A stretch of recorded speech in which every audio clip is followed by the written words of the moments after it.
నీ స్పెక్సా? ఓ నీకు కూడా స్పెక్స్ ఉన్నాయా? ఓ ఏది ఒకసారి ఇలా అను, మనం ఫోటో దిగుదాం ఇలా. Oh my God. మనం పాట పాడదామా ఇప్పుడు? ఉండిపోరాది పాడదాం. ఉండిపోరాది గుండె నీదే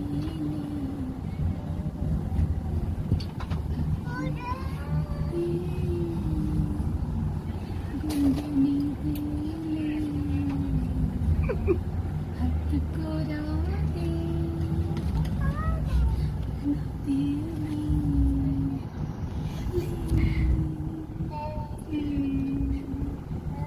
బాగా పాడావు, వెరీ గుడ్. స్కూల్కి వెళ్తున్నావా? స్కూల్కి